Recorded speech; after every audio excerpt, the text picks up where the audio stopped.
Hey everyone, let's jump right into this explainer. Today, we're doing something really fascinating. We're going to put a single, highly viral social media post straight under the microscope. Now, our goal here isn't to take sides, not at all. Instead, we're going to perform a completely impartial, close reading of a very specific, highly polarizing leadership perspective championed by Elon Musk. It's a philosophy that absolutely permeates certain corners of the tech world today. So we're going to break down exactly how this mindset operates, using the direct source material as our guide. Right, so here is the exact quote. If evil people hate you, well, you might be doing something right. Now, what's so interesting here is that we're looking at a raw, unfiltered piece of modern leadership doctrine. It's provocative, it's immediate, and honestly, it practically forces a reaction out of you. But by taking a step back to neutrally deconstruct this, we can actually learn a ton about how certain contemporary leaders view their relationship with the public, how they view their critics, and really how they justify their own decision-making processes. So what does this actually mean in practice? Well, at its core, what we're looking at is a total inversion of traditional feedback loops. Literally, it is using opposition as a metric for success. Normally, in classical management models, widespread pushback is treated as a massive warning sign, right? It's a red flag that maybe a mistake was made or a strategy desperately needs to be pivoted. But this perspective, it completely flips the script. It frames pushback and vocal hatred not as a failure, but actually as a potential indicator of correct action. It essentially suggests that if you are upsetting the right people, well, you must be moving in the right direction. And this really brilliantly illustrates the mechanics of how the quote operates on the reader.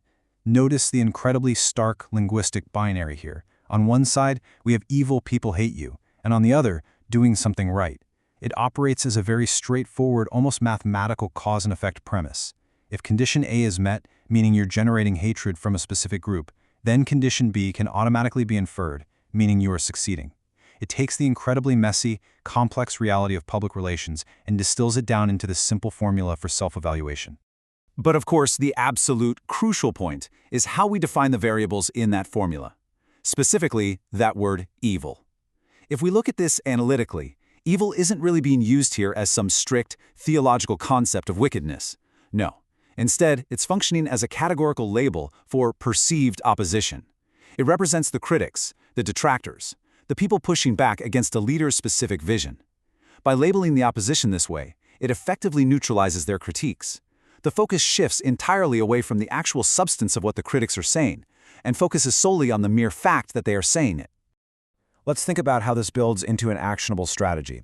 If a leader were to actually apply this controversial perspective to the real world, it would likely follow a three-step internal logic. Step 1, identify your vocal detractors, basically who is yelling the loudest. Step 2, categorize their intent. Based on the framework of the quote, the leader places these detractors right into a bad faith category. And finally, step 3, interpret that hatred as validation. The resistance itself literally becomes the proof of concept. This creates a sort of psychological armor for the leader, allowing them to just push forward through intense friction without second-guessing their core objectives. Now, you might be asking yourself, why does analyzing this one specific quote even matter? Well, consider this number, 110,200. That is the number of views on this single post.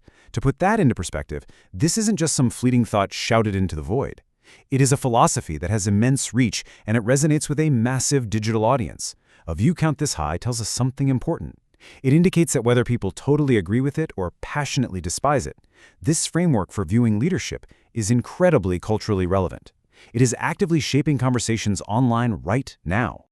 To really grasp this, we have to ground this philosophical quote in its actual digital reality by looking at the metadata.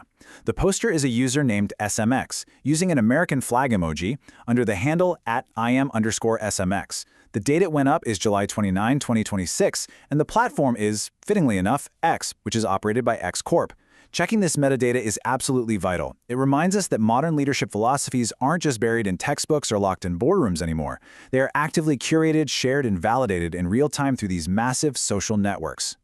And looking at the timeline of this specific post shows us the sheer velocity of these ideas. At exactly 11:01 a.m. on July 29, 2026, the post goes live. Literally within that same day, it rapidly accumulates those 110,000 plus views. Ultimately, it gets cemented as a defining cultural touchstone for a very specific brand of tech leadership.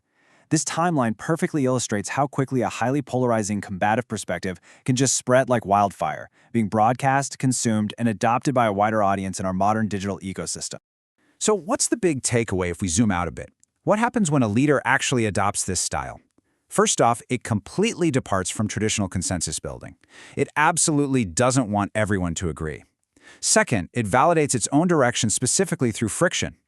Third, it fundamentally assumes that vocal critics are operating in bad faith right out of the gate. And finally, it shifts the entire organizational focus toward targeted polarization. Basically, it's a management strategy that intentionally uses division as a tool for momentum rather than seeking any kind of universal approval.